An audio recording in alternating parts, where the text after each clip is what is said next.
கல்லின் மேல் என் சபையை கட்டுவேன், பாதாளத்தின் வாசல் அதை மேற்கொள்ளாதே. இந்த கல்லின் மேல் என் சபையை கட்டுவேன், பாதாளத்தின் வாசல் அதை மேற்கொள்ளாதே. சபையின் தலைவர் இயேசுவே, மூளைக்கு தலைக்கல் இயேசுவே. சபையின் தலைவர் இயேசுவே, மூளைக்கு தலைக்கல் இயேசுவே. ஹல்லேலூயா ஹல்லேலூயா, சபைதான் ஜெயிக்குமே. ஹல்லேலூயா ஹல்லேலூயா, பாதாளம் தோற்குமே.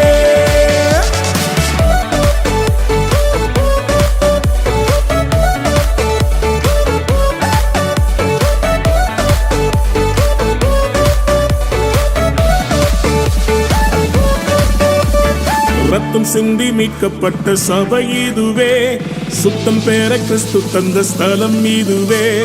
ரத்தம் சிந்தி மீட்கப்பட்ட சபை இதுவே, சுத்தம் பெற கிறிஸ்து தந்த ஸ்தலம் இதுவே. சபைகளில் நிலை நாட்டினி, புது மனிதனாய் என்னை மாற்றினி, வாழ்க்கையை செழிப்பாக்கினி, கிருபையால் உயர்த்தினி, என்னை கிருபையால் உயர்த்தினி. இந்த கல்லின் மேல் என் சபையை கட்டுவேன், பாதாளத்தின் வாசல் அதை மேற்கொள்ளாதே.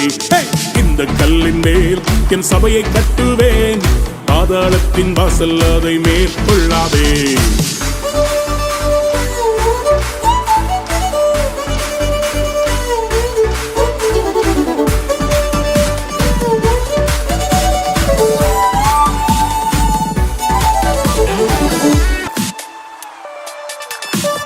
ஜபத்தினால் கட்டப்பட்ட சபை இதுவே, குடும்பமாய் இணைத்தனல் வீடிதுவே. ஜபத்தினால் கட்டப்பட்ட சபை இதுவே, குடும்பமாய் இணைத்தனல் உறவிதுவே. ஆவியின் நல்ல தகப்பனே, சபை முழுவதும் எங்கள் சொந்தமே, வேற்றுமைகள் இங்கு இல்லையே, கிறிஸ்துவின் சரீரமே, நாங்கள் கிறிஸ்துவின் சரீரமே. இந்த கல்லின் மேல் என் சபையை கட்டுவேன், பாதாளத்தின் வாசல் அதை மேற்கொள்ளாதே. இந்த கல்லின் மேல் என் சபையை கட்டுவேன், பாதாளத்தின் வாசல் அதை மேற்கொள்ளாதே. பார்வோனின் வல்லமைகள் முறியச் செய்தீர், இயேசுவேலின் தந்திரங்கள் அழியச் செய்தீர். பார்வோனின் வல்லமைகள் முறியச் செய்தீர், இயேசுவேலின் தந்திரங்கள் அழியச் செய்தீர். எழுப்புதல் தரும் அக்கினி எங்கள் ஜபத்திலே பற்றி எரியுதே, தடைகளை அது தகர்க்குதே. சபைதான் வெல்லுமே, என்றும் சபைதான் வெல்லுமே. இந்த கல்லின் மேல் என் சபையை கட்டுவேன், பாதாளத்தின் வாசல் அதை மேற்கொள்ளாதே. இந்த கல்லின் மேல் என் சபையை கட்டுவேன், பாதாளத்தின் வாசல் அதை மேற்கொள்ளாதே. சபையின் தலைவர் இயேசுவே, மூளைக்கு தலைக்கல் இயேசுவே. சபையின் தலைவர் இயேசுவே, மூளைக்கு தலைக்கல் இயேசுவே. ஹல்லேலூயா ஹல்லேலூயா, சபைதான் ஜெயிக்குமே. ஹல்லேலூயா ஹல்லேலூயா, பாதாளம் தோற்குமே. ஹல்லேலூயா ஹல்லேலூயா, ஆமென். ஹல்லேலூயா ஹல்லேலூயா ஹல்லேலூயா, ஆமென். ஹல்லேலூயா ஹல்லேலூயா. தேவனுக்கு மகிமை. அன்பான தேவனுடைய பிள்ளைகளே, இன்று நம்முடைய திருச்சபையினுடைய பிறந்த நாளை கொண்டாடும். அதனால் உண்டான மேன்மை எவ்வளவு பெரிது என்பதை நாம் அனுபவிக்கிறோம். என்றும் நாம் தேவனுடைய சபையை பற்றி சுருக்கமாய் சில காரியங்களை அறிவோம். 2 எருசலேம் உண்டு. ஒன்று பழைய எருசலேம், இன்னொன்று புதிய எருசலேம். பழைய எருசலேம் அடிமைக்கு பிறந்த ஆகாருடைய பிள்ளைகள். புதிய எருசலேம் வாக்குத்தத்தம் பண்ணப்பட்ட சாராளுடைய பிள்ளைகள். தேவனுக்கு மகிமை. இந்த சாராளுடைய பிள்ளைகள் சுயாதீனம் உள்ளவர். அடிமைக்கு பிறந்த பிள்ளைகள், சுயாதீனமுள்ளவர்களுக்கு பிறந்த பிள்ளைகள். தேவனுக்கு மகிமை உண்டாகும். ஆனபடினால இன்று சபை என்கிற நாமத்தில் நிறைய இருக்கிறது, உண்டு, இருக்கும் என்று வேதம் சொல்லுகின்றது. அதில் புதிய எருசலேமுடைய மேன்மை என்ன, இதை யார் கட்டுகிறார், இதனுடைய மேன்மைதான் என்ன என்பதை ஒரு சில வசனங்களின் மூலமாக நாம் அறிய வேண்டும். அல்லேலூயா, அல்லேலூயா, அல்லேலூயா, அல்லேலூயா, அல்லேலூயா, அல்லேலூயா. தேவனுக்கு மகிமை உண்டாவதாக. நாம் மாம்சத்தில் ஒரு தடவை பிறந்தோம், நம்மை மறுபடியும் பிறப்பித்த இது, அதாவது எருசலேம், அது நமக்கு தாய் என்று எழுதியிருக்கு. கலாத்தியருக்கு நிறுவனம் எழுதும் போது அப்போஸ்தலன் எழுதுகிறார், எருசலேம் நம்ம எல்லாருக்கும் தாயார், அந்த தாயினுடைய பிள்ளைகள். அல்லேலூயா. ஒரு தாயினுடைய பிள்ளைகள் நாம் எல்லோரும். அல்லேலூயா. அந்த தாய்க்கு பிறந்தவர்கள் என்று நாம் காணுகின்றோம். தேவனுக்கு ஸ்தோத்திரம். இந்த நாளிலும் எருசலேமை பற்றி நமது ஆண்டவராகிய தேவன் எருசலேமை கர்த்தர் தான் கட்டுகிறார், கர்த்தர் தான் ஸ்தாபித்தார், அவர்தான் கட்டுகிறார். இது 5 வகையான கற்களாலே கட்டுகிறார். தேவனுக்கு மகிமை உண்டாவதாக என்பது வேதத்தினுடைய அதாவது சாராம்சம். வேதம் அதை நமக்கு காட்டுகிறது. ஆண்டவருக்கு மகிமை. அதாவது அநேகர் கட்டுகிறார்கள், இதில் நம்ம கட்டுகிறார்கள், கர்த்தருடைய நாமத்தினால் அது கட்டப்படுகின்றது, கட்டுகிறார்கள். ஆனால் எருசலேமை கட்டுகிறது யார்? வாசிக்கலாம். சங்கீத புத்தகத்தில் 147வது சங்கீதம் 2வது வாக்கியத்தை நாம் வாசிக்கலாம். கர்த்தர் எருசலேமை கட்டுகிறார், நாம் எல்லாம் துரத்தப்பட்டவர்களாய், துரத்துண்ட இஸ்ரவேலர்களாய் இருந்தோம். தேவனுக்கு மகிமை. நம்மை ஆண்டவராகிய தேவன் எருசலேமை, அவருடைய வீட்டை கட்டி இவ்விதமாக நம்மை இந்த நாளிலே, அதாவது இந்த எருசலேமுக்குள்ளே சேர்த்திருக்கிறார்.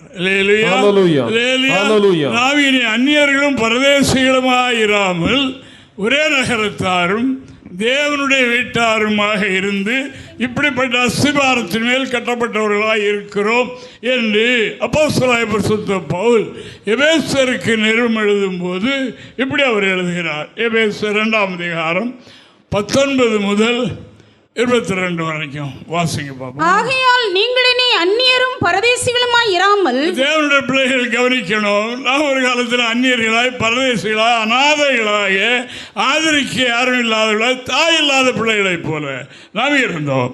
இன்று எருசலேமை கர்த்தர் நமக்கு தாயாக தந்திருக்கிறார். அல்லேலூயா, அல்லேலூயா. எனவே நாம் பரதேசிகள் என்று எண்ணக்கூடாது, அந்நியர்கள் என்று எண்ணக்கூடாது, உலகத்தில் யாரும் இல்லை என்று கவலைப்படக்கூடாது. தேவனுக்கு மகிமை. ஆனபடினால அதாவது அங்கே வேதம் இப்படி சொல்லுகிறது. வாசங்க தொடர்ந்து. ஆகையால் நீங்கள் இனி அந்நியரும் பரதேசிகளுமாய் இராமல், அந்நியர்களும் பரதேசிகளும் என்று எண்ணப்படாமல், பரிசுத்தவான்களோடு ஒரே நகரத்தாரும் தேவனுடைய வீட்டாருமாய்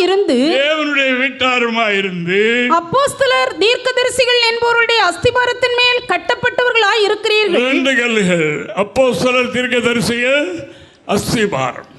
ஆண்டவர் தேவன் எருசலேமை கட்டுகிறார். எப்படி கட்டுகிறார்? இப்படிப்பட்ட கற்களை கொண்டு கட்டுகிறார். ஒரு வீடு இருக்கிறதுனால அதுக்கு அஸ்திபாரம் தான் முக்கியம். அந்த அஸ்திபாரத்தை வைத்து தான் மேலே அது எழும்பும், மேலே எழுப்ப முடியும் என்பது நம்மிடத்தில் பில்டிங் கான்ட்ராக்டர்லாம் இருக்கிறாங்க. ஆண்டவருக்கு மகிமை. அதுபடினால் அஸ்திவாரம் ஸ்ட்ராங்காக இருக்கணும். அதுபடினால் அப்போஸ்தலர், தீர்க்கதரிசிகள் என்பவருடைய அஸ்திவாரத்தின் மேல் கட்டப்பட்டவர்களாகவும், அதற்கு இயேசு கிறிஸ்து தாமே மூலைக்கல்லாய் இருக்கிறார். 3வது கல். அல்லேலூயா. முதல் கல் அவர்தான். அப்படி எழுதியிருக்கு. தேவனுக்கு மகிமை. ஆனபடியால் இயேசுவாகிய கல்லை மூலைக்கல்லாக கொண்டு அப்போஸ்தலர், தீர்க்கதரிசிகள் என்பவர்களை அஸ்திபார கற்களாக கொண்டு இந்த நகரம், இந்த பில்டிங், இந்த சபை கட்டப்பட்டு வருகிறது என்று சொல்லுகிறார். வாசிங்க பார்ப்போம். அவர் மேல் மாளிகை முழுவதும் இசைவாய் இணைக்கப்பட்டு கர்த்தருக்குள் பரிசுத்த ஆலயமாக எழும்புகிறது. அவர் மேல் நீங்களும் ஆவியினாலே தேவனுடைய வாசஸ்தலமாக கூட்டி கட்டப்பட்டு இருக்கிறீர்கள். ஆவியினாலே இது ஒரு கல். தேவனுக்கு மகிமை உண்டாவதாக. அந்த அஸ்திவாரம் 3 கற்கள், இயேசு மூலைக்கல், அப்போஸ்தல தீர்க்கதரிசிகள் அஸ்திவார கற்கள். இப்போ அதோடு கூட சேர்ந்து ஆவியினாலே, ஆவியை பெற்றவர்கள் தான் அதாவது ஒரிஜினல் கல் என்று நான் வேகாத வியாபாரிக் கற்களை வைத்து இந்த அஸ்திவாரத்தோடு கட்டினால் அவைகள் எல்லாம் நொறுங்கி போகும், கரைந்து போகும், ஒன்றுக்காகாமல் போய்விடும். ஆனப்படினால அந்த அஸ்திவாரத்தின் மேலே நீங்கள் ஆவினாலே ஒரே மாளிகையாக கூட்டி கட்டப்பட்டு வருகிறீர்கள். எருசலேம், எருசலேமை கர்த்தர் கட்டுகிறார். எப்படி கட்டுகிறார்? அஸ்திவாரம் போடப்படுகிறது. இந்த அஸ்திவாரத்துடைய மூலக்கல் தான் ரொம்ப முக்கியம். தேவனுக்கு மகிமை, தேவனுக்கு மகிமை. அந்த மூலக்கல்லோடு சேர்ந்து இந்த அப்போஸ்தலர் தீர்க்கதரிசிகள் என்பவர்கள் அஸ்திவாரமாக மாறிவிடுகிறார்கள். அந்த மூலக்கல் பிடிப்பில் இவர்கள் இருப்பார்கள். தேவனுக்கு மகிமை உண்டாவதாக. அதோடு கூட சேர்ந்து அதாவது விசுவாசிகளாகிய நீங்கள் என்று எபேசு சபையாருக்கு எழுதுகின்றார். தேவனுக்கு மகிமை உண்டாவதாக. நீங்களும் அந்த ஜீவனுள்ள அந்த அஸ்திவாரம், அந்த உறுதியான அந்த கற்களோடு சேர்ந்து ஜீவனுள்ள கற்களாக கூட்டி சேர்த்து கட்டப்பட்டு வருகிறீர்கள் என்று வேதம் சொல்லுகின்றது. இன்று அதாவது கட்டப்பட்டு வருகின்றது. சபை என்பது அதாவது 300க்கு அதிகமான டினாமினேஷன் இருக்கிறதாக நான் முன்னால் கேள்விப்பட்டிருக்கிறேன். இப்போ நிறைய இருக்கு, சேர்ந்து உண்டாகிட்டே இருப்போம். அதாவது ஒரு வீட்டில் ஒன்று உருவாக்கிட்டா ஒரு பேர் வைத்து சபை என்று பேர் வைக்கிறாங்க. அவங்களே அதை உருவாக்கி பேர் வைக்கிறாங்க. இப்படி பேர் வைத்து கொண்டே இருக்கிறார்கள். ஆனால் தேவனுடைய பார்வையில் ஒரு சபை உண்டு. தேவனுக்கு மகிமை. அந்த சபையை தான் அவர் கட்டுகின்றார். தேவனுக்கு மகிமை. அந்த சபைக்கு பெயர் எருசலேம் என்று வேதத்தில் எழுதியிருக்கிறது. ஹல்லேலூயா. கர்த்தர் என்னத்தை கட்டுறாரு? எருசலேமை. ஹல்லேலூயா. அதற்கு அஸ்திவாரம் மூலக்கல் இயேசு. அந்த பில்டிங் அசையாது. ஆட்கள் மாறி போகலாம், அதை பற்றி அல்ல. எருசலேம் மாறாது. அது பேசமாட்டோமே, அது போட்டது. அதற்கு மேலே தான் இப்பொழுது எழும்பும். மேற்கொண்டு செய்கிறதெல்லாம் கட்டுகிறவர்கள் அதற்கு மேலே. கட்டுகிறவர்கள் எதை வைத்து கட்டணும்? ஜீவனுள்ள கல்லை. ஹல்லேலூயா. ஆவி பெற்றவர்கள் ஜீவனுடையவர்கள் என்று நித்திய ஜீவன் என்று வேதம் சொல்லுகின்றது. தேவனுக்கு மகிமை. அந்த ஜீவனுள்ள கல்லை கொண்டுதான் மேலே 4வது கல். தேவனுக்கு மகிமை. அப்படினால அது உறுதியான ஜீவனுள்ள நல்ல கல்லாக இருக்கணும். இல்லாவிட்டால் மேசன் விசிந்த மேசன் என்ன செய்வார்? தூரத்துக்கு போட்டுருவார். வேகலை. இதில் பெண்டு இருக்கிறது, வளைவு இருக்கிறது, இதோடு சேராது, இந்த பில்டிங்கோடு சேராது, நெளிஞ்சிக்கிட்டு நிற்குது. என்னால் அவர் தூரத்துக்கு போட்டுருவார். கீழே இருந்து இருக்கிறவங்க பார்த்து ஏன் இப்படி எல்லாம் பண்ணுறாங்க, இது ரொம்ப பார்க்க அழகாக இருக்கு தான் சொல்லுவாங்க. ஆனால் அந்த மேசனுக்கு தெரியும் இது எதை கொண்டு இந்த அஸ்திவாரத்தின் மேலே கட்டணும் என்பது அவருக்கு தான் தெரியும். அவர் அதை சரியாக கட்டுவார். சரியில்லை என்றால் கையில் கரண்டி வைத்திருப்பார். அதை வைத்து கொத்துவார். அங்கே நின்று நிற்க கட் பண்ணிட்டு பழையபடி வைப்பார். இப்படியெல்லாம் உண்டு. இதை நான் பார்க்கிறோம். அப்படினால இது சபை என்பது ஒரு பில்டிங், தேவனுடைய வீடு என்று அது பெயர் பெறுகின்றது. அதற்காக நான் ஆண்டவருக்கு நன்றி சொல்லுகிறேன். ஆண்டவராக இயேசு கிறிஸ்துவுக்கு ஒரு பெயர் உண்டு. என்ன பெயர்? ஞானம். அவர்தான் ஞானத்தின் உறைவிடம். அங்கிருந்து தான் புறப்படும். அவருடைய ஞானத்தில் தான் காணுகின்ற அத்தனை உருவாக்கப்பட்டிருக்கிறது. நான் பார்க்கிற வானம் பூமி அனைத்தும் அவருடைய ஞானத்தினாலே தான் படைத்தது. அந்த ஞானமுள்ள தேவன் அவர் வீட்டை கட்டுகிறார் என்று நாம் காணுகிறோம். அந்த ஞானம் அதாவது தன் வீட்டை கட்டி என்று நீதிமொழிகள் தேவனிடத்தில் ஞானத்தை பெற்ற சாலமோன் எழுதுகிறார். நீதிமொழிகள் 9ஆம் அதிகாரம் 1 முதல் 3 வரைக்கும் வாசிக்கலாம். தன் வீட்டை கட்டி தன் 7 தூண்களையும் சித்திரம் தீர்த்து. ஞானம் தன் வீட்டை கட்டி 7 தூண்களையும் சுத்திரம் தீர்த்து. தன் கொளுத்த ஜந்துக்களை அடித்து திராட்சரசத்தை வார்த்து வைத்து தன் போஜன பந்தியை ஆயத்தப்படுத்தி தன் பணிவுடைக்காரிகளை அனுப்பி பட்டணத்தின் உயர்ந்த மேடைகளின் மேல் நின்று கூப்பிட்டு என்று எழுதியிருக்கிறது. தேவனுக்கு மகிமை தொடர்ந்து எழுதியிருக்கிறது. அதாவது ஞானம் தன் வீட்டை கட்டி எத்தனை தூண்கள்? 7 தூண்கள். 7 தூண்களும் அரைகுறையானதல்ல, சுத்திரம் தீர்த்து பழுதில்லாத பூரணமான தூண்கள். பழுதில்லாத அந்த 7 தூண்கள். அது 7 என்று காண்பிப்பது பூரணத்தை காண்பிப்பது. அந்த வீட்டுக்கு பூரணமான பாதுகாப்பு. மேலே உள்ளதை தாங்க.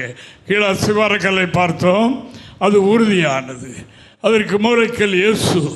அதில் உறுதியானவர்கள் 1வது 2வது என்று அப்போஸ்தல தீர்க்கதரிசிகள் என்று சொல்லப்படுகிற அவர்கள் அஸ்திவார கற்கள். தேவனுடைய திருச்சபை அங்கங்கள் எப்படி இருக்கணுமா? சபை பிள்ளைகள் பரிசுத்தாவி ஆவியை பெற்றவர்களாக இருக்கணும். ஆவியை பெறாதவர்களுக்கெல்லாம் திருவிருந்து கொடுக்குறாங்க. அதாவது வந்த உடனே தண்ணியில் முக்கி விட்டுறதாங்க, கிடையாது. அது இந்த தேவன் கட்டுகிற பில்டிங் அல்ல. தேவனுக்கு மகிமை உண்டாவதாக. தேவன் கட்டுகிற பில்டிங் இதுவல்ல என்பதை நாம் அறிய வேண்டும். அப்படினால் இந்த ஞானம் தன் வீட்டை கட்டி 7 தூண்கள் பூரணமான சத்தியத்தில் அந்த மேல் மட்டும் நிற்கும். அந்த சபை என்று நிற்கும்.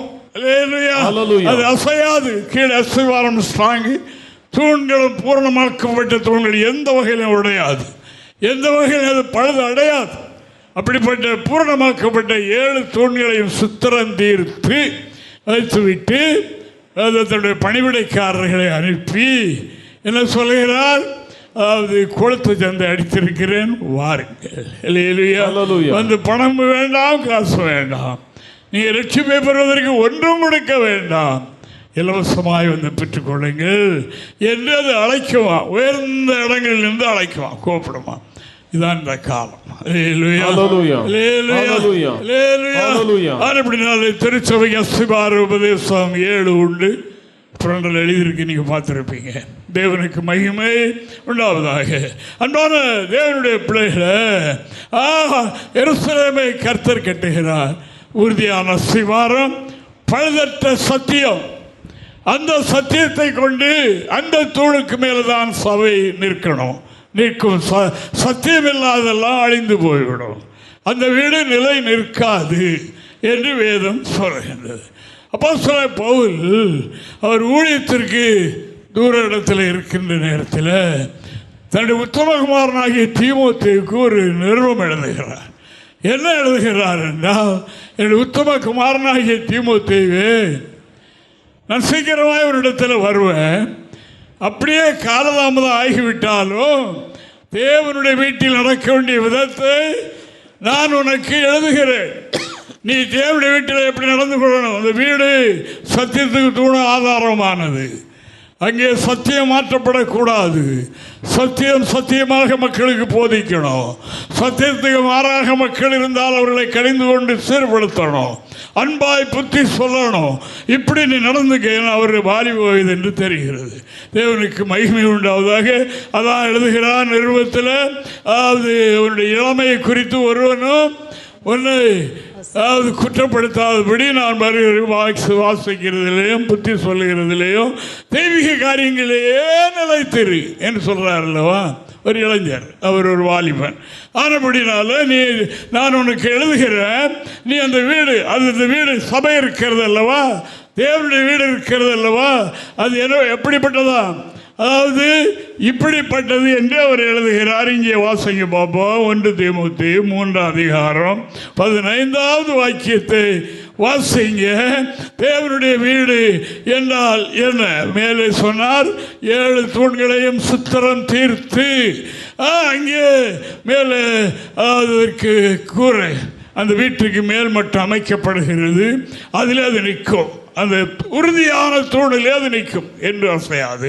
இப்போ இங்கே எழுதுகிறார் பாருங்க, வாசிப்போம். தாமதிப்பேன் ஆகில் தேவனுடைய வீட்டிலே நடக்க வேண்டிய வகையை நீ அறியும்படி சீக்கிரம் வருவேன், தாமதிப்பேன் ஆகில் தேவனுடைய வீட்டில் நடந்து வேண்டிய விதத்தை நான் உனக்கு அறிவிக்கிறேன்.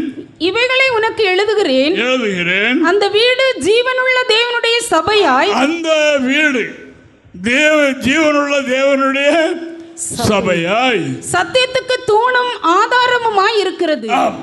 தேவனுக்கு மகிமை. அந்த வீடு ஜீவனுள்ள தேவனுடைய சபை, எருசலேம், தேவனுடைய சபையாய். அதற்கு தூண் என்ன? சத்தியம். சத்தியத்துக்கு தூணும் ஆதாரமாக அந்த வீடு நிலைநிறுத்தப்பட்டிருக்கிறது. தீமோத்தேயுவே, நீ அந்த வீட்டில் எப்படி நடக்கணும் என்கிறத நான் உனக்கு எழுதுகிறேன் என்று அதை எழுதுகிறார். அந்த வீடு அது தேவனுடைய வீடு, அது தேவனுடைய சபை. ஆனபடினால் அதில் நீ இப்படி நடந்து கொள். அதற்கு தூண் அசைந்து விட்டால் கட்டணம் விழுந்துடும். ஆனபடினால் அந்த தூணை நீ பாதுகாக்கணும், சத்தியத்தை பாதுகாக்கணும். மக்கள் மத்தியில் முகதாட்சணியம் நீ பார்க்கக்கூடாது. அதாவது அந்த வீடு, நீ இருக்கிற வீடு தேவனுடைய சபை, அது சத்தியத்துக்கு தூண் ஆதாரமான வீடு. ஆனபடினால அதில் பணிவிடை செய்கிற பணிவிடைக்காரனாகி நீ என்ன செய்ய வேண்டும் என்று சொன்னால் அந்த தூணை, அந்த சத்தியத்தை காப்பாற்றணும் என்று அவர் சொல்லி கொடுத்தார் என்று நாம் காணுகின்றோம். அது மட்டுமல்ல, இந்த சபை தான் இயேசு கிறிஸ்து என்று அவர் எழுதுகிறார். அடுத்து வாசிக்க போறோம். தேவனுக்கு மகிமை உண்டாவதாக. அந்த சபைக்குள்ளே வருகிறவர்களுக்கு சகல நன்மைகளும் உண்டு. ஆண்டவராகிய தேவன் தம்முடைய வீட்டை, தம்முடைய திருச்சபையை, அதாவது எல்லாவற்றையும் கொண்டு அந்த வீடை நிரப்புவாராம். தேவனுக்கு மகிமை. எபேசியர் 1:23 வாக்கியத்தை கூட வாசிக்கணும் பார்ப்போம். தேவனுக்கு மகிமை. வாசிங்க. எல்லாவற்றையும் எல்லாவற்றாலும் நிரப்புகிறவருடைய நிறைவாகிய சரீரமான சபைக்கு எல்லாவற்றையும் எல்லாவற்றாலும் நிரப்புகிறவராகிய சபைக்கு அவர் எழுதுகிறார். சொல்லுங்க. அவரை எல்லாவற்றுக்கும் மேலான தலையாக தந்தருளினார். அவருடைய சபை என்னது? அவருடைய சரீரம். அந்த சரீரத்துக்கு அவர் தலை. அந்த சரீரமான சபையை எல்லாவற்றாலும் எல்லாவற்றை கொண்டு அவர் நிரப்புகிறவர். அந்த சரீரத்துக்கு அவர் தலை இயேசு கிறிஸ்து. சபையை பற்றி கொஞ்சம் தியானம் பண்ண ஆரம்பித்தால், அதாவது இயேசுவை பார்க்க அன்று சரீரத்தில் ஆண்டவர் இருந்தார். இன்று சபையின் மூலமாகத்தான் அவரை பார்க்க முடியும். இது அவருடைய வீடு. அங்கே ஒன்றும் குறைவு இருக்காது. எல்லாவற்றையும் எல்லாவற்றாலும் நிரப்புகிறவர். எந்த குறைவுடையவர்கள் உள்ளே வந்தாலும் நிரப்புவார். பெற்றுக்கொள்ளும் இடம் இது. நம்முடைய குறைகளை நிறைவாக்கும் இடம் இது தேவனுடைய சபை. ஆனபடினாலே தேவன் தம்முடைய சபையை எல்லாவற்றையும் எல்லாவற்றாலும் நிரப்புகிற அந்த சரீரமான சபைக்கு அவரை தலையாக கொண்டார். சபை என்று சொன்னால் சிலருக்கு என்ன வரலாம், ஐயா இதுவும் சபைதான் அதுவும் சபைதான், பக்கத்தில் இருக்கிற அங்கே அப்படி போல இருக்கலாம். நான் உங்களுக்கு இதை தெளிவாக சொல்லுகின்றேன். தேவனுக்கு மகிமை. ஹல்லேலூயா. ஒரு பில்டிங்கை தான் அவர் கட்டுகின்றார். ஹல்லேலூயா. ஒரு பில்டிங்கை தான் அவர் கட்டுகின்றார். அந்த பில்டிங்குக்கு தான் இந்த வர்ணிப்பெல்லாம் இப்படி நான் பார்த்து கொண்டே வருகிறோம். அந்த பில்டிங்குக்கு அவர் சரியாக அஸ்திவாரம் போட்டிருக்கின்றார். இயேசுக்கு ஒரு தலை தானே. தேவனுக்கு மகிமை. ஆனபடினால அந்த தலை சபைக்கு தேவன் கொடுத்திருக்கிறார்.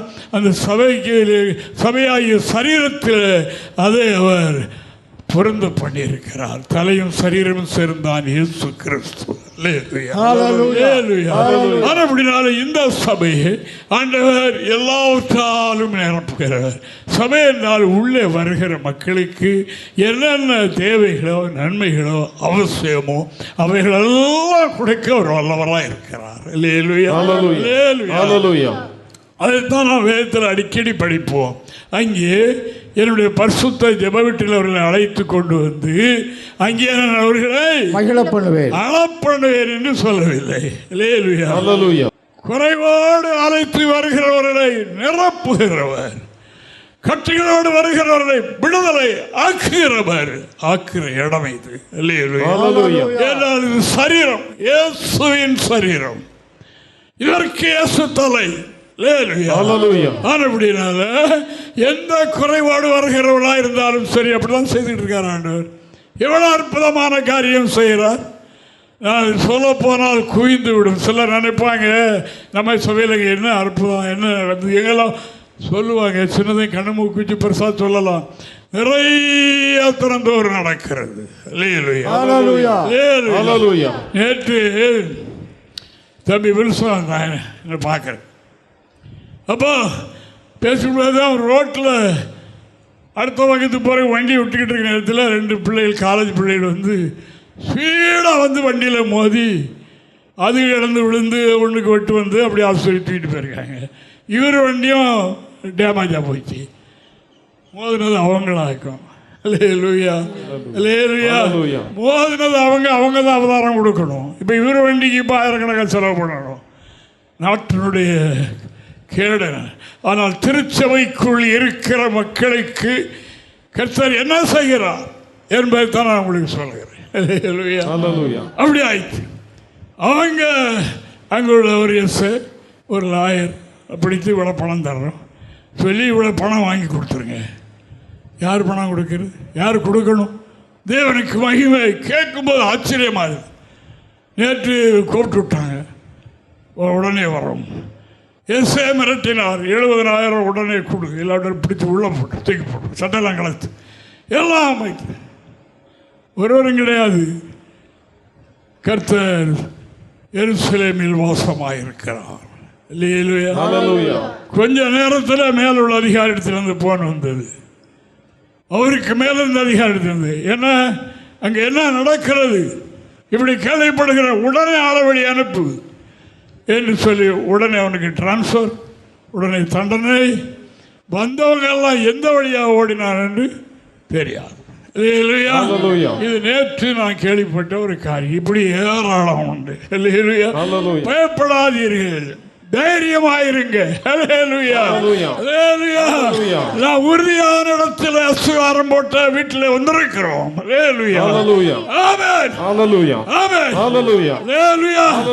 அந்த வீடு இயேசுவின் சரீரம். நேற்று தானே சொல்றோம், கேளுங்க. தேவனுக்கு லைவ்ல நிறைய பேர் கேட்டுக்கிட்டு இருப்பீங்க. அவங்களுக்கு சத்தியத்தை தான் சொல்லுகிறேன்.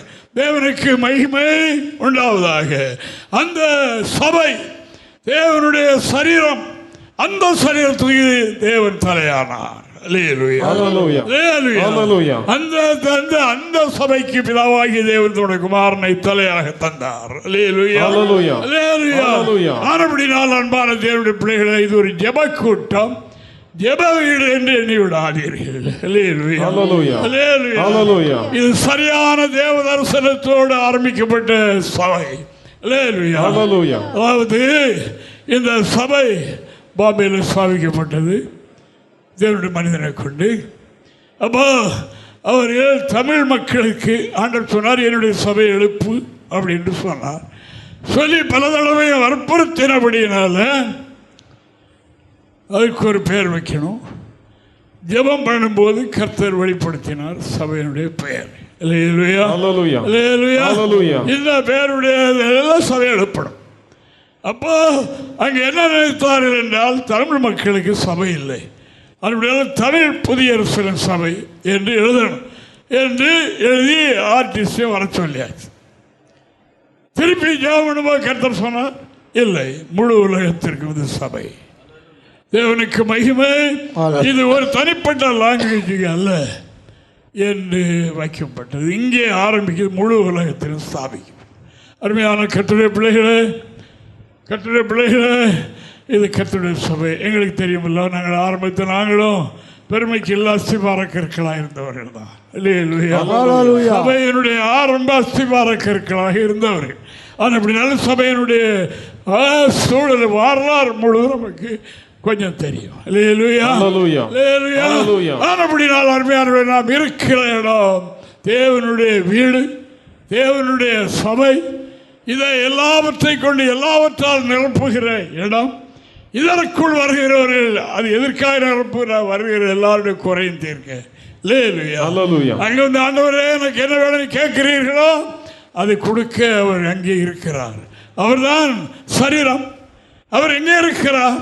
ஆனபடினால் இங்கே கேட்கிறவர்களை நிச்சயமாக அருள் செய்வார். ஆனபடினால் அருமையான தேவனுடைய பிள்ளைகளை, தேவனுடைய திருச்சபை என்று சொல்வது அவருடைய சரீரம். தலையில்லாத முண்டமான ஒன்றல்ல, அதற்கு அவர் தலையாக இருக்கிறார். அந்த இடத்திற்கு நாம் வந்திருக்கின்றோம். பெற்றுக்கொள்ளும் இடம் இங்கே. அருமையான கர்த்தருடைய பிள்ளைகளே, தேவனுடைய திருச்சபை. சபை என்றால் எல்லாவற்றிலும் நிரப்பப்பட்ட வீடு. Hallelujah. Hallelujah. இந்த வீட்டிற்கு, இந்த சபைக்கு இயேசு சரீரமும் தலையுமாக இருக்கிறார் என்று வேதம் சொல்லுகின்றது. தேவனுக்கு மகிமை உண்டாவதாக. உன்னத பாட்டில் எழுதும் போது இப்படி எழுதுகிறார். அதாவது கொஞ்சம் விவரமாக எழுதுகிறார் பாருங்க. ராஜகுமாரத்தில் 60 பேர், மறுமனையாட்டியில் 80 பேர், கன்னியர்களுக்கு தொகை இல்லை. இப்போ வாசிக்க பார்ப்போம். உன்னத பாட்டின் புத்தகம் 6ஆம் அதிகாரம் 8, 9 வசனங்களை ராஜஸ்திரிகள் 60 பேரும் மறுமனையாட்டிகள் 80 பேரும் உண்டு. கன்னியர்களுக்கு தொகை இல்லை. கன்னியர்களுக்கு தொகையே இல்லை. என் புறாவோ என் உத்தமியோ ஒருத்தியே. அவள் தன் தாய்க்கு ஒரே பிள்ளை. அவள் தன்னை பெற்றவளுக்கு அருமையானவள். போதும். தேவனுக்கு மகிமை. எருசலேம் எல்லாருக்கும் தாயானவள். தாய். அதுபடினால அதாவது நம்முடைய கிறிஸ்தவ மண்டலத்தில் நிறைய மக்கள் பிரிவு இருக்கிறது. அவ்வளோ தப்பென்று யாரும் சொல்ல முடியாது. ஆனால் தேவனுடைய மணவாட்டி, தேவனுடைய உத்தமி ஒருத்தி. குமாரத்திகள் 60 பேர், மறுமனையாட்டிகள் 80 பேர், கன்னியர்களுக்கு தொகையே இல்லை. ஆனால் உத்தமியோ ஒருத்தியே. அவள் தன்னுடைய தாய்க்கு ஒரே பிள்ளை, தாய்க்கு அருமையானவள். நான் சொல்லிவிட்டேன். முதலாவது, அதாவது இந்த வீடுக்கு அஸ்திபாரம் போட்டவர் இயேசு கிறிஸ்து. 4 விதமான கற்கள் சொன்னேன். தேவனுக்கு மகிமை. அப்போஸ்தலர், தீர்க்கதரிசி, இயேசு கிறிஸ்து தான் அதற்கு மூலைக்கல். அதற்கு மேலே, அஸ்திபாரத்துக்கு மேலே கட்டப்படுகிற கற்கள், அதாவது ஆவியை பெற்ற, பரிசுத்தாவியை பெற்ற ஜீவனுள்ள கற்கள். அந்த ஜீவனுள்ள கற்களை இதுதான் மேல கட்டணும். அதற்கு மேல வியாபாரிக்கல்களை வைத்து கட்டக்கூடாது. கட்டினால் பில்டிங்கே தொலைஞ்சு போகும். தேவனுக்கு மகிமை. தேவனுடைய பரிசுத்த நாமம் மகிமை படுவதாக. அதில் கட்டுகிறவர்கள், அதைத்தான் தீமோத்தேயுவுக்கு எழுதினார். வீட்டில் நடந்து கொள்ள வேண்டிய விதத்தை அவனுக்கு எழுதுகிறேன். இந்த வீடு சத்தியத்துக்கு தூணும் ஆதாரம் இருக்கிறது. அதற்கு மாறுபட்ட ஒன்றே அதை வைத்து கட்டக்கூடாது என்று அவர் சொல்லுகிறார். தேவனுக்கு மகிமை உண்டாவதாக. எருசலேம் அப்படித்தான் வளர்ந்து வந்து கொண்டிருக்கிறது. இங்கே ஒரு, அதாவது மாஸ்டர், ஒரு சமையல் மாஸ்டர், அவர் பெரியார். அவர் இங்கே, நான் சென்னையில் பேருக்கு பார்த்தா நான் உங்களை பார்க்காங்க வருவேன், நான் அவர்களுக்கு வருவேன்னு சொன்னார். தேவனுக்கு மகிமை. அப்படியே அவர் கார் எடுத்துக்கொண்டு இங்கே வந்துட்டார். அவரும் அவருடைய மனைவி, ஒரு பையன். அந்த பிராமின் வகுப்பிலேருந்து சந்திக்கப்பட்டவங்க வந்துட்டாங்க. வந்து அவர் கொஞ்ச நாள் தான் சபைக்குள்ளே வந்தது. அவர் வந்து கொஞ்ச நேரம் அவருக்கு ஆலோசனை சொன்னேன். அவர் இடத்துல கொஞ்சம் நேரம் பேசிக்கொண்டே இருந்தார். அப்புறம் அவர் சொன்னார், ஐயா, நாங்கள் எப்படி வந்தோம் புதிய எருசலேமுக்குள்ள? கொஞ்ச நாள் தான் ஆச்சு. எங்கள் தம்பி ஒரு சபை வைத்திருக்கிறார், என்னுடைய சகோதரிகள் 2 பேர் 2 சபை வைத்திருக்கிறார்கள். இப்படி சொந்தக்காரங்க நிறைய சபைகள் வைத்திருக்கிறாங்க. இப்படி இருக்கும்போது, அதாவது நான் இங்கே ஏன் வந்தேன்? சிலர் கேட்பார்கள், எங்கள் சொந்தக்காரங்கெல்லாம் கேட்பாங்க, ஏண்டா போனேன் அப்படி. அவர் நம்முடைய சபைக்கு ஒரு நாள் கூப்பிட்டுருக்காங்க. சாப்பாடு பண்ண பிரியாணி போடுறதுக்காக நம்ம பாஸ்டர் ஒரு ஆள் ஒரு ஃபங்க்ஷனில் இவர் பண்ண சமையலில் சாப்பிட்றதுக்கிறா நல்லா இருக்குன்னு சபைக்கு கூப்பிட்டாங்க. சபைக்கு சமையல் பண்ண கூப்பிட்டாங்க. வந்து சமையல் பண்ணி நல்லபடியாக பண்ணி கொடுத்துட்டு வெளியே இருந்துக்கிட்டார், உள்ளே போகலை. அவர் என்னை ஏற்றுக்கொள்ளலையே. அப்போ ஆராதனை நடந்து கொண்டிருக்கும் போது அங்கே பையன் சொல்லியிருக்கிறார், அப்பா இது கொஞ்சம் இதாக இருக்குது, வித்தியாசமாக தெரியுது, பிடித்தமாக இருக்கு, பேசாதடா, எனக்கும் தெரியுது, ஜெபம் பண்ணுவோம் என்று அவர் சொல்லிவிட்டார். ஜெபம் பண்ணுவோம், கடவுள்கிட்ட கேட்போம். கடவுள்கிட்ட கேட்டபோது அவர் சொன்னார், என்கிட்ட சொல்கிறார் அவர், நான் கடவுள்கிட்ட கேட்டேன், கடவுள் சொன்னார் இதுதான் மணவாட்டி சபை என்று சொன்னார். இல்லையா, இதோடு போய் சேர்ந்து கொள்ளன்னு சொன்னார். கேட்கிறவங்களுக்கு இந்த ஒரு வார்த்தையை தான் நான் சொல்லிக்கொண்டே இருக்கின்றேன். கர்த்தர் எனக்கு சொன்னார் என்று அவர் 2.5 மணி நேரம் பேசினார். அருமையான தேவனுடைய பிள்ளைகளை, நாமும் சத்தியத்தை கேட்கின்றோம். கேட்கும்போது அது என்ன, அப்படி சத்தியத்தை திரும்பவும் நீங்கள் வீட்டில் போய் ஆராயுங்கள். உலகத்தில் பெரிய பெரிய கூட்டங்கள் இருக்கிறது. ராஜகுமார்த்திகளுக்கு எண்ணிக்கை, மர்மனையாட்டிகளுக்கும் எண்ணிக்கை 80 பேர், கன்னியர்களுக்கு தொகையே அவ்வளவு பெரிய கூட்டங்கள் இருக்கிறது. அதில் உத்தமியோ பிராவோ ஒருத்தி. ஆனபடியினால் அப்படி அவர் சொன்னார். அப்படி என்றால் ஆண்டவர் என்ன எதிர்பார்க்கிறார்? உத்தமர்களைத்தான் எதிர்பார்க்கிறார். உத்தமி அவர்கள் தான். அந்த ஒன்றுன்னு சொல்றாரு இல்லவா, சும்மா கிடையாது பேர் வைக்கிறார், அப்படி இல்லை. அங்கே உள்ள சத்தியம் என்ன, அங்குள்ள மக்கள் எந்த அளவுக்கு சத்தியத்தை கைக்கொண்டு உத்தமமாக இருக்கிறார்கள் என்று பார்க்கப்படும். ஆனபடினால் அருமையானவர்களே, என்னுடைய புறாவ உத்தமியோ ஒருத்தி. புறா உத்தமி. புறா என்று சொன்னால் என்ன, இந்த புறாவை சொல்லியிருக்கு, காக்காய் சொல்லலை, மற்ற கழுகு சொல்லலை, ஒன்றும் சொல்லலை. ஏன் புறாவை சொல்லியிருக்கிறது என்றால், அதாவது பறவைகளிலே ரொம்ப இரக்கம் உள்ளது அந்த புறாவும். காக்கா அந்த மரத்தில் முட்டை விட்டு குஞ்சு பொறிச்சிருக்குன்னா இந்த பக்கம் லாந்த முடியாது. கால சிலவில் அந்த வாக் பண்ணுவேன், வந்து தலையில் கூட வந்து அடிச்சுட்டு போயிடும். அப்படியெல்லாம் பக்கத்தில் போக விடாது, அப்படி பறந்து அடிக்கும், அப்படி அடிக்கும். ஆனால் இந்த புறா கூட்டில் கையை வைத்து முட்டையை குஞ்சு எடுத்துட்டா என்ன செய்யும்? அடுத்த மரத்துலேருந்து அழுதுகிட்டே இல்லையா, கரைந்துக்கிட்டே கடவுளை நோக்கி. தேவனுக்கு மகிமை. ஆனால் இப்படினால மணவாட்டி எப்படி இருப்பா? சாந்தமுள்ள ஒரு பறவையை போல இருப்பாள். ஆனால் இப்படினால அந்த சுவாபம் நம்மளையும் பெருகணும். ஆனால் இப்படினால தான் நான் சொல்லுகிறேன், எருசலேம் அதாவது தேவனுடைய வீடு. தேவனுடைய வீடு மட்டுமல்ல, அது தேவனுடைய மணவாட்டி. நான் அதை பின்னால் சொல்லுவேன்.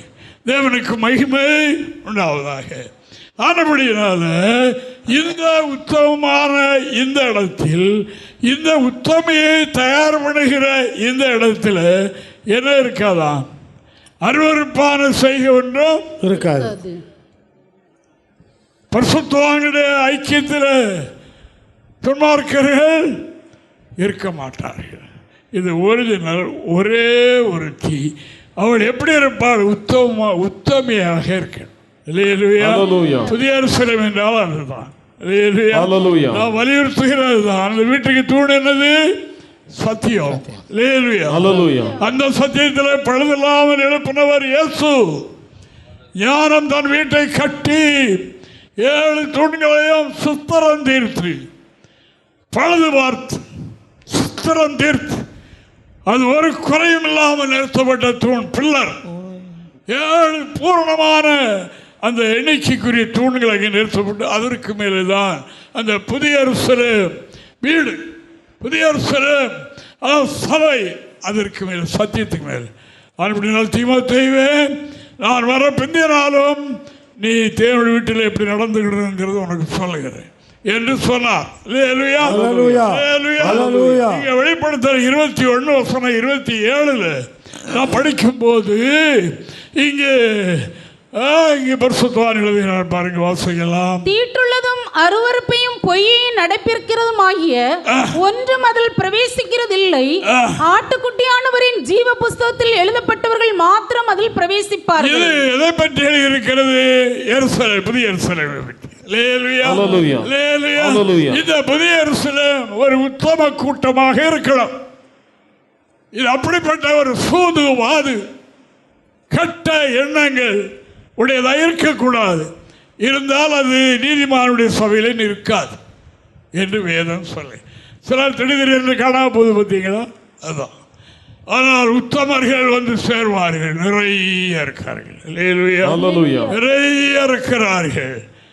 கோயிலுக்குள்ளே இருக்கும்போது அப்படியே பார்க்கும்போது விளங்குது, ஓஹோ அவங்க மேலே இவங்களுக்கு என்னமோ இருக்கு போலுக்கு அப்படின்னு என்ன அளவுக்கு நமக்கு விளங்குது. கடவுளோட அறிஞ்சு வச்சிருப்பார், கடவுளோட அறிஞ்சிருப்பார். உத்தமத்துக்கு மாறான குணங்களை நீக்கி விடுங்கள்.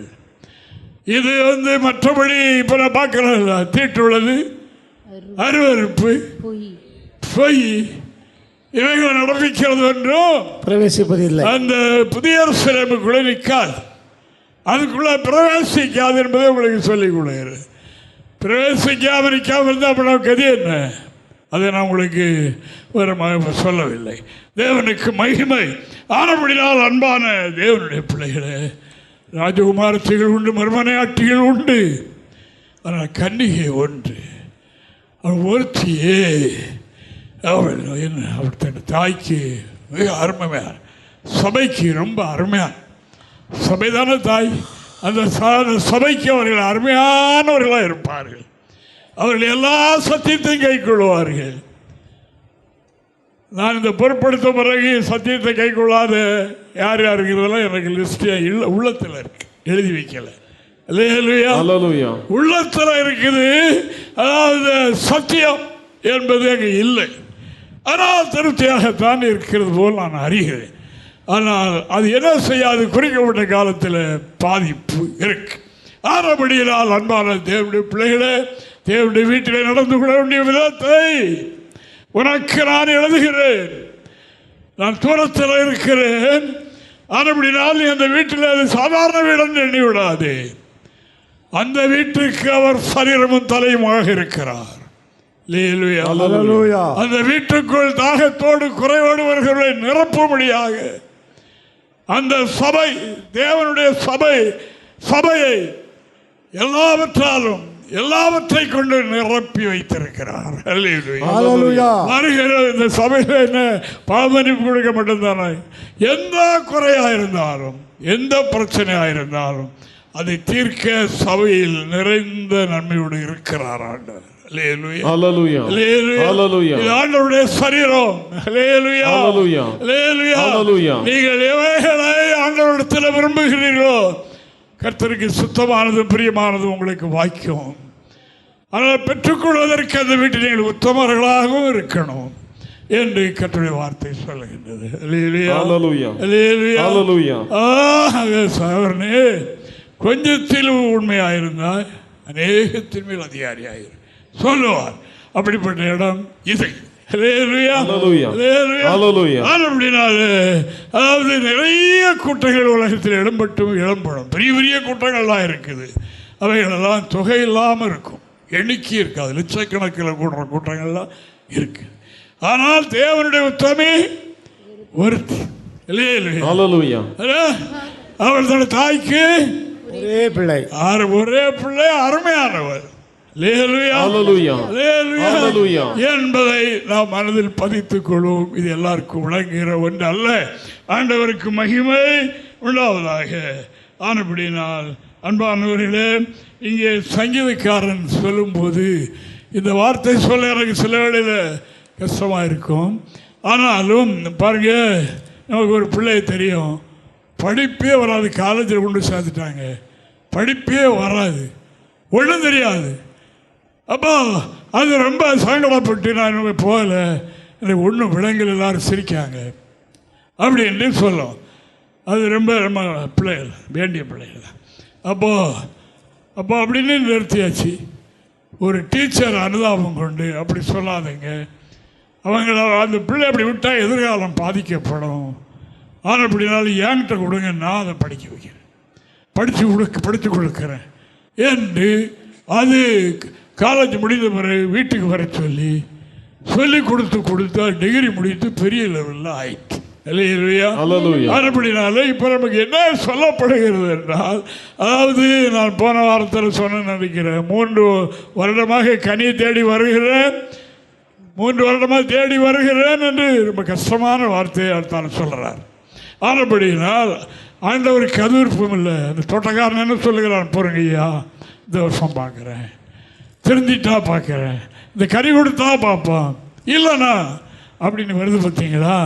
அப்படினால் இங்கே என்ன சங்கீதம், 1வது சங்கீதத்தில் 5வது வாக்கியத்தை நான் வாசிக்கும் போது இங்கே சங்கீதக்காரன் என்ன எழுதுகிறார் பாருங்க, வாசிக்கலாம். ஆகையால் துன்மார்க்கர் நியாய தீர்ப்பிலும் பாவிகள் நீதிமான்களின் சபையிலும் நிலை நிற்பதில்லை. இதை நான் சொல்லல, கர்த்தருடைய வார்த்தை சொல்லுது. இது நீதிமானுடைய சபை, உத்தமர்கள் கூடுகிற இடம் என்று மட்டுமல்ல, உத்தமர்களை ரெடி பண்ணுகிற இடம். உத்தமர்களை ரெடி பண்ணி அந்த நாளிலே கர்த்தருக்கு முன்பாக நிற்கணும். அதற்கு தான் ஒரு கூட்டம் ஆயத்தமாக்குது. இங்கே அப்போஸ்தலனாகிய பரிசுத்த பவுல் இந்த வார்த்தை நான் இடையில தான் எனக்கு இது தோணிச்சுது. நான் 2 தடவை சொல்லி இருக்கிறேன். அதாவது பரலோக ராஜ்யம் யாரை தேடுது? முத்துக்களை தேடுகிற நல்ல வியாபாரிகள். அந்த முத்துக்களை தேடுகிற வியாபாரிக்கு ஒப்பார். பரலோகம் அதையாக தேடிக்கிட்டு இருக்கு, வேற ஒன்றும் தேடலை. பெரிய கூட்டத்தை பற்றிட்டு போகிறதுக்கு கேட்கல, முத்துக்களாக இருக்கிறவர்களை உருவாக்குதான் சபையினுடைய காரியம். எல்லாரும் இந்த சபைக்கு தூண் சத்தியம். அந்த சத்தியத்தை கை கொண்டு விட்டால் முத்தாக ஆகிவிடுவார்கள். முத்தாக ஆகிவிடுவார்கள். ஆமா, சத்தியத்துக்கு தூண் ஆதாரம். தீமோத்தேயுவே, இதை கவனித்துக்கொள். அவள் உனக்கு பிரியமாக இருக்கிறாள் என்று எண்ணி விட்டு விடாதே. சத்தியத்தை மக்களை கை கொள்ள வைக்கணும். அவர்கள் தான் அந்த வீட்டிலே நீடொழியாயிருந்து அந்த வீடு தான் எடுத்துக்கொள்ளப்பட போகிறது. அதோடு இவர்கள் எடுத்துக்கொள்ளப்படுவார்கள் என்று தீமோத்தேயு எச்சரிக்கிறார். இப்படி நடந்து கொள் தேவனுடைய வீட்டில், ஏன் தேவனுக்கு மகிமை. ஆனபடினால் அது துன்மார்க்கர்கள் நீதிமான்களுடைய சபையிலே நிலை நிற்பதில்லை, நிற்க முடியாது. அவன் திடீரென்று காணாம போறாங்க. நம்ம ஆட்கள் கண்டு கேட்பாங்க, பிள்ளைக்கு என்னையா திடீர்னு நீங்க ஆராதனைக்கு வரலன்னு. இல்லை ஒன்று இதை ஒரு குறைன்னு சொல்லுங்க, ஏதாவது ஒன்று சொல்லுங்க, அப்போ நீங்கள் சரியாகிக்கலாம். இல்லை ஒன்றும் இல்லையா, வரல. அதான் அந்த அவசரம். அப்படின்னா இது யார் என்ன பண்ண முடியும்? இங்கே போகிற போக்கு நம்மளால் நிலை நிற்க முடியாது. நல்லா குளிச்சுட்டு வந்தாலும் முகத்தில் சோப்பு இருக்கு, பிரதர் சிஸ்டர், முதுகு நீங்கள் சரியாக கழுவல பொழுது அங்கே இருக்கு, குறைதான் சொல்லிக்கிட்டே இருக்காங்களே ஒழிய நான் எவ்வளோ நேரம் குளிச்சுட்டு வந்திருக்கிறேன். அந்த அருமையான தேவனுடைய பிள்ளைகளை, இது நீதிமான்களை, உத்தமர்களை, சத்தியத்தை கை கொள்ளுகிறவர்களை தயாராக்கிற இடம் புதிய எருசலேம். சும்மா புதிய எருசலேம் என்று போட அப்படி இல்லை. இங்கே அந்த உத்தமர்களை ஆயத்தம் பண்ணணும். சத்தியம் இருக்கிறது. பரலோக ராஜ்யம் முத்துக்களை தேடுகிற வியாபாரிக்கு ஒப்பாக இருக்கிறது என்பது அந்த வசனம். தேவனுக்கு மகிமை. முத்துக்களை தேடுகிற வியாபாரி யார்? நாங்களாம் முத்துக்களை தேடுகிற ஊழியக்காரன். பரலோக ராஜ்யம் முத்துக்களை தேடுகிறது. இந்த வியாபாரிகள் தான் இதெல்லாம் இங்கே இந்த முத்துக்களை கொண்டு வந்து சேர்த்தாக அனுப்பணும். பரலோக ராஜ்யம் முத்துக்களை தேடுகிற வியாபாரிக்கு ஒப்பாக இருக்கிறது. பரலோகம் தான். பரலோகம் தாங்க ஆட்களை நியமித்து அந்த வேலையை செய்கிறது. தேவனுக்கு மகிமை. அன்பான கர்த்தருடைய பிள்ளைகளே, அந்த ஜனம் எப்படி இருக்குமா? அந்த பெந்தெகோஸ்தே நாளில் இயேசு சிலுவையில் அறைந்த ஒரு கூட்டம் 3000 பேர் அன்று சந்திக்கப்பட்டாங்க. சந்திக்கப்பட்டாங்க. பரிசுத்தாய் முதலாவது ஊற்றப்பட்ட நாள். இங்கே இவர்கள் எல்லாரும் ஆவியில் நிறைந்த நிவாசத்தில் பேசி ரொம்ப மகத்துவம் வெளிப்பட்டு கொண்டிருக்கும் போது அந்த 3000 பேர் கேட்டார்கள், நாங்கள் என்ன செய்யணும், நாங்கள் என்ன செய்யணும்னு கேட்டாங்க. ரட்சிப்பு என்றால் என்ன? தேவனுக்கு மகிமை. மாறுபாடு உள்ள இந்த சந்ததி விட்டு வேறுபட்டு உங்களை ரட்சித்துக் கொள்ளுங்கள். இந்த கூட்டம் மற்ற ஜாதிகளோடு கலந்திருக்காது. சமயம் கிடைக்கும் போதெல்லாம் இயேசுவோடு தான் இருக்கும். இதில் அனுபவப்பட்டவர்களுக்கு நல்லா தெரியும். இயேசுவோடு தான் அவர்கள் இருப்பார்கள். எகிப்திலிருந்து இஸ்ரவேல் ஜனங்களை ஆண்டவர் விடுதலையாக்கி கொண்டு வந்தார். கொண்டு வரும்போது அவர்களோட பாளையம் இறங்கி இருக்கிறார்கள். பாளையம் இறங்கி இருக்கிறார் என்றால் வருஷ வரிசையாக அவர்கள் இருக்கிறார்கள், படுத்திருக்கிறார்கள். இதையெல்லாம் அந்த தேசத்தில் எங்கே பாளையம் இருக்கிறார்களோ அந்த தேசத்தில் உள்ள ராஜா பார்த்தான். பாலாக் என்பவன் பார்த்தான். பாலாக் என்பவன் பார்த்து பயந்து, நம்மளை விழுங்கி விடுவாங்க, புலிக்கு அப்படிப்பட்ட ஜாதியெல்லாம் இருக்காங்க என்று பார்த்து தேவ ஜனங்களை சபிப்பதற்காக தீர்க்கதரிசி பிலேயாமை அழைத்தார்.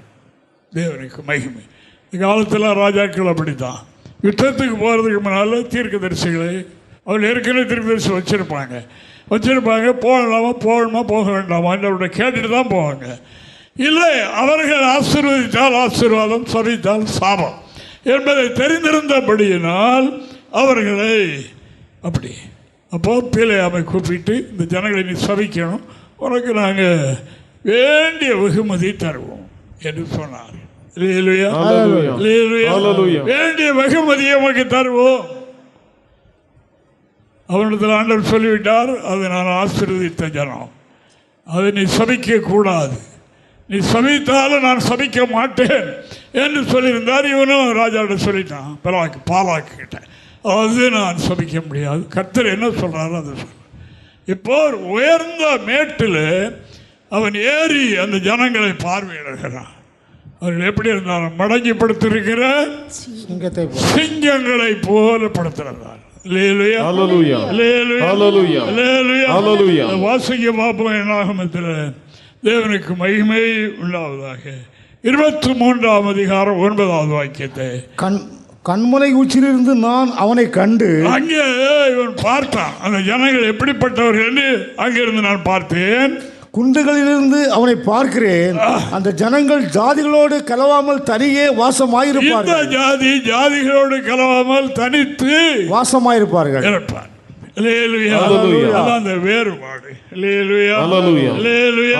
அந்த வேறுபாடு என்பது அதுதான். அருமையானவர்களே, அருமையான தேவனுடைய பிள்ளைகளே, ஏதா இருக்கட்டும், நான் இப்பொழுது சென்னைக்கு போயிருக்கும் போதும் அப்படிப்பட்ட சூழல்கள் என்னை வந்து அணுகினது. அப்படித்தான். அதாவது ஒரு மனிதன் இந்த உத்தமமான வழியிலே போய் அந்த நிலையை அடையணும். புதிய எருசலேம் ஆக நிலைத்திருந்து சபை எடுத்துக்கொள்ளப்படும் போது எடுத்துக்கொள்ளப்பட வேண்டும் என்றால் இந்த ஜாதி எகிப்தை விட்டு, பாவ வாழ்க்கையை விட்டு அந்த தேசத்தை விட்டு தனியாக வந்த அங்கிருந்து பிரிந்து வந்தவர்கள் இப்போ எப்படி இருக்காங்க? தனித்தே வாசம் பண்ணுறாங்க. நம்முடைய வாழ்க்கையிலேயும் இன்று புதிய எருசலேமுடைய சிறப்பை பற்றி, புதிய எருசலேமுடைய மேன்மையை பற்றி நான் சந்தோஷத்தோடு ஆண்டு விழா கொண்டாட வந்திருக்கின்றோம். தேவனுக்கு மகிமை. சபையினுடைய தன்மை என்ன, சபைக்குள் இருக்கிற நம்முடைய அனுபவம் எப்படி இருக்க வேண்டும் என்கிறதை கவனித்து சபை ஒரு நாள் எடுத்துக்கொள்ளப்படும். சபைதான் எடுத்துக்கொள்ளப்படும். அங்க 2 பேர் இங்க 2 பேர் அப்படி கிடையாது. ஒரே ஒரு சபை, ஒரே ஒரு மணவாட்டி இறைவனுக்கு உண்டு. அந்த மணவாட்டியை ஆயத்தமாக்கத்தான் கர்த்தர் இங்கே பூலோகத்தில் அவருடைய சபையை உருவாக்கியிருக்கிறார். நம்முடைய பாஸ்டர் சொன்னார், நான் மெட்ராஸ் இருக்கும்போது அவர் வீடு பிரதிஷ்டையில் தான் நான் போயிருந்தேன். என்னுடைய பையன் அமெரிக்காவில் இருக்கிறார். அமெரிக்காவில் இருக்கிற அந்த பையன் அங்கே நம்முடைய சபையின் எழும்பும். ஆனால் அங்கே இன்னொரு ஐக்கியத்துக்கு அவர் போகிறார். அவங்களோட பாஸ்டரை விடுதலை கேட்டிருக்கிறாங்க, உங்களுடைய சபையுடைய பெயர் என்ன அப்படின்ட்டு சொல்லி கேட்டதுக்கு புதிய எருசலேம் அது பரலோகத்தில் உள்ளதல்ல என்று அவர் சொன்னார். அப்போது அவன் அதுக்கு என்ன பதில் சொன்னான்னு எனக்கு தெரியல. நான் சொன்னேன், அது இங்கே கட்டப்படுகிறது தான் அங்கே கட்டப்படும், இங்கே சேர்க்கப்படுகிறது தான் அங்கே சேர்க்கப்படும் என்று மத்திய 18 அதிகாரத்தில் நான் படிக்கிறோம். தேவனுக்கு மகிமை உண்டாவதாக.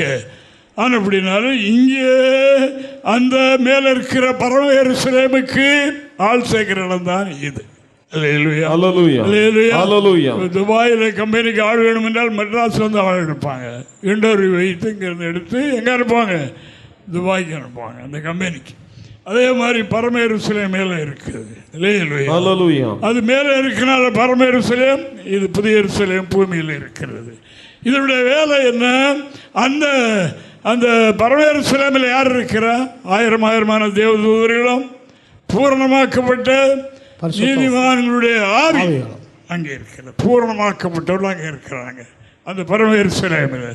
அது இங்கே இருந்தது, இங்கே ஃபுல்லாக ஆனவுடனே அவங்க அங்கே போயிடுவாங்க. இப்போ நம்ம நிறைய பேர் இருக்கிறாங்க இல்லையா?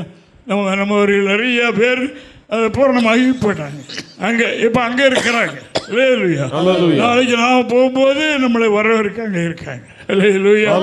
ஆண்டவருடைய நாமத்திற்கு மகிமை உண்டாவதாக.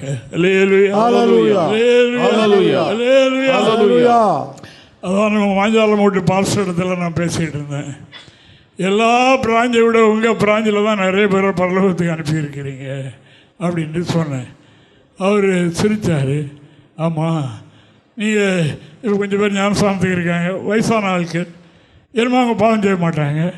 அவங்க பாவம் செய்ய மாட்டாங்க, ஞானஸ்தானம் கொடுத்தா கொஞ்சம் நாளில் போயிடுவாங்க. அப்போ அவங்க மடமடமடன்னு இப்போ வாலிபங்களை ஞானஸ்தானம் அடுத்தால பாவம் செய்துடுறாங்க. சொல்லுவாங்க பாவம் செய்துடுறாங்க, பின்மாறுறாங்க. இப்போ இவங்க சபையில் யாரும் பின்மாறி, அந்த பிராஞ்சில் யாரும் பின்மாறி போகிறதுக்கு வாய்ப்பே கிடையாது. நிறைய பேர் போயிட்டாங்க பரலோகத்துக்கு. இதுதானே நம்முடைய நோக்கம், நம்முடைய ஊழியத்துடைய பலன் அதுதானே. அப்படி அன்பானவர்களே, பரலோகத்தில் முத்துக்களை சேர்க்கும் வியாபாரிகள் அந்த வேலையை நாம் செய்கிறோம். கர்த்தரை ஆசீர்வதிப்பார். ஆனபடினால் இந்த ஜாதி எப்படி இருக்கும்? தனித்தே தான் இருக்கும் எப்பொழுதும். அதான் ஒருவர் சொல்லுகின்றார், ஒரு பக்தன், ஒரு மனிதன் தெய்வீகத்தை அடைய வேண்டும் என்றால் அவரிலே 3 காரியங்கள் இருக்கணும் என்று அவர் சொல்லுகின்றார். தேவனுக்கு ஸ்தோத்திரம். 1, அவன் பசித்திருக்க பழகணும். டைமுக்கு 12 மணிக்கு சாப்பிடணுன்னா இப்போ பையோட முடிக்க வச்சுட்டு நான் போக வேண்டியதான். மணி ஆயிட்டில் சாப்பிட்ற டைம் முடியுமா? 2 மணி வரைக்கும் மீட்டிங் நடக்கும். இதில் ஆவியானவர் நம்மளை கிரியை செய்து மணிக்கணக்காக ஜெபம் நேரமாக இருக்கும். பசித்திருக்கவும் பழகணும். தேவபக்தி. அப்படிதான் அப்போஸ்தலனாகிய பேதுரு எல்லாம் செய்தாங்க என்று நாம் காணுகின்றோம். அப்புறமாக விழித்திருந்து பழகணும். பாஸ்டர் டைம் ஆகிட்டு நான் கரெக்டாக 8-9 மணிக்கெல்லாம் நான் படுத்துடணும், அப்போ தான் எனக்கு சரியாக இருக்கும், தூங்கணும். அப்படி பக்தி உள்ளவர்களாக இருக்க முடியாது. சரீரம் பேசும், என்ன பேசும்? நீ முடிச்சிருக்காத, பாடிக்கு வீக்காயிடும், போகாத வீட்டில் படுத்து வரங்குன்னு சொல்லும். விழித்திருக்க பழகணும். இது தேவபக்தி. அடுத்தபடியாக தனித்திருக்க பழகணும். தனிப்பட்ட மனுஷனாக இருக்கலாம், ஃபேமிலி மேனாக இருக்கலாம், யாராவது இருக்கலாம், எல்லாவற்றிலும் கரெக்டாக இருக்கணும். ஆனால் இவனுக்குன்னு தனித்திருக்க ஒரு நேரத்தை தெரிந்து கொள்ளணும். அந்த நேரத்தில் தனித்திருக்க பழகணும். இவர்கள் தெய்வீக நிலை அடைவார்கள் என்று. அப்படினால் அன்பான கர்த்தருடைய பிள்ளைகளை, இந்த நாளில் நாம் தனித்திருக்க பழகுவோம். அந்த ஜானி தனித்திருக்க பழகின கூட்டம் அவர்கள் கானானுக்கு நேராக வழி நடந்தார்கள் என்று சத்தியவேதம் சொல்லுகிறதற்காக ஆண்டவரை நான் சோதரிக்கிறேன். Hallelujah. Hallelujah. Hallelujah. Hallelujah. Hallelujah. இந்த 122ஆம் சங்கீதத்தை நான் படிக்கும்போது அந்த சங்கீதம் என்ன சொல்லுது? எருசலேமை பற்றி அந்த சங்கீதம் முழுவதும் சொல்லுது. அதில் சொல்லியிருக்கு பாருங்க, எருசலேம் எப்படி கட்டப்படுகிறது. நம்ம அதில் பார்த்து விட்டோம், அஸ்திவாரம் பார்த்தோம், அது மேலே உள்ள தாங்கக்கூடிய தூணை எல்லாம் பார்த்து விட்டோம், எல்லாம் பார்த்து விட்டோம். தனித்திருந்து பழகணும்.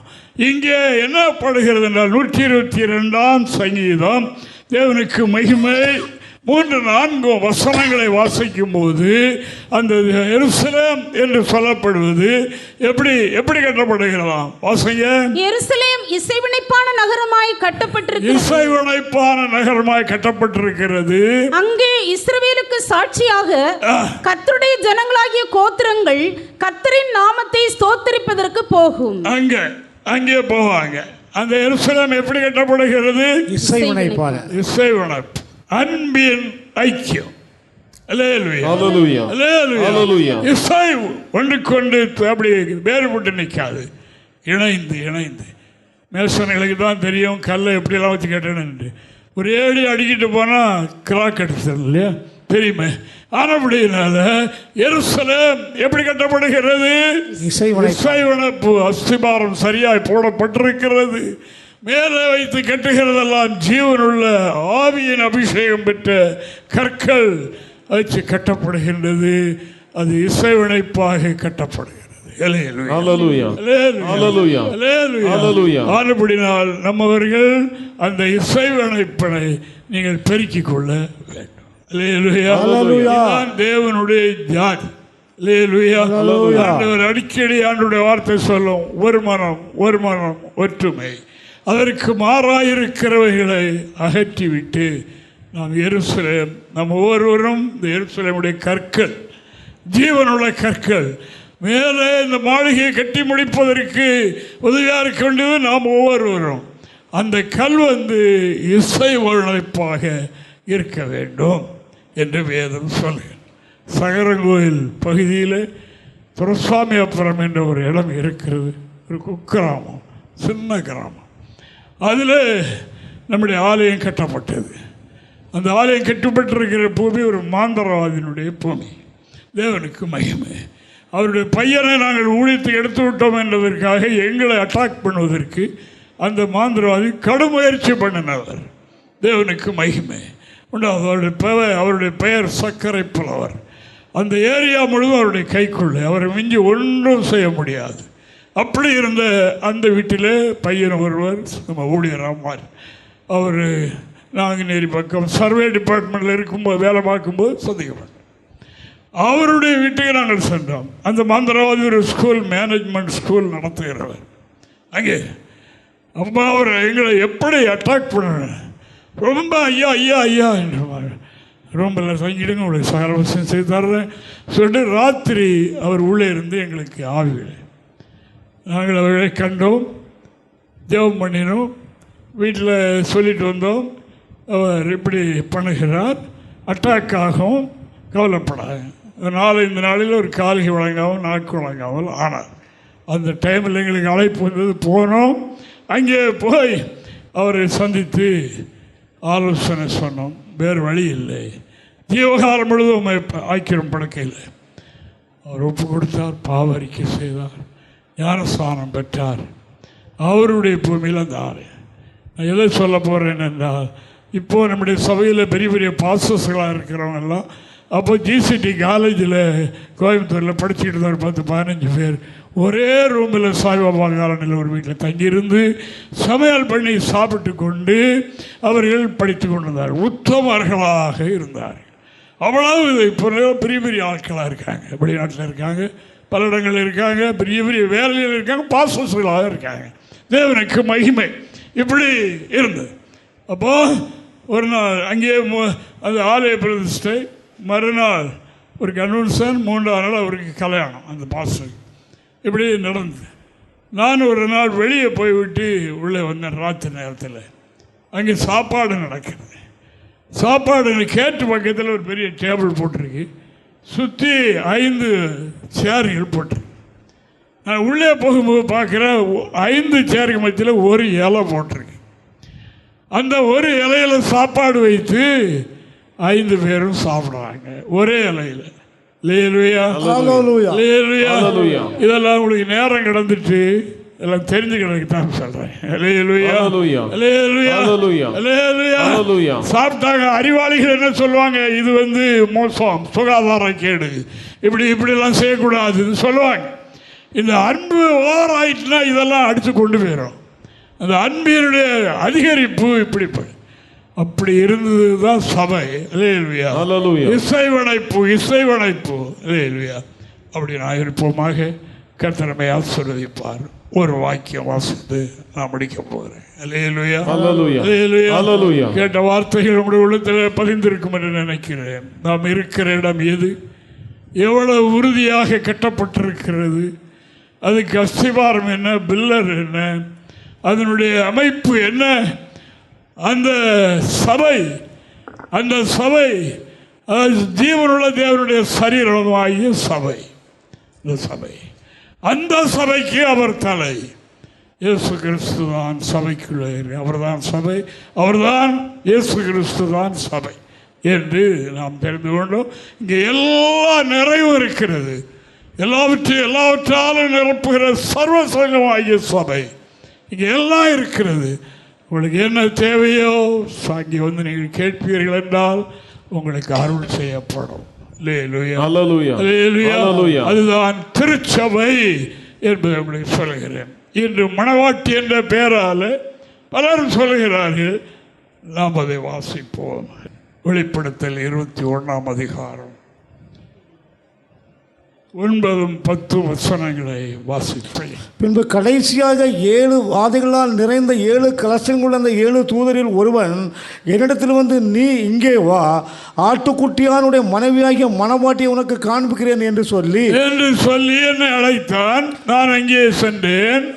பெரிதும் உயரமான ஒரு பர்வதத்தின் மேல் என்னை ஆவியில் கொண்டு போய் தேவனுடைய மகிமை அடைந்த எருசலேமாகிய பரிசுத்த நகரம் பரலோகத்தை விட்டு தேவனிடத்திலிருந்து இறங்கி வருகிறதை எனக்கு காண்பித்தார். தேவனுக்கு மகிமை.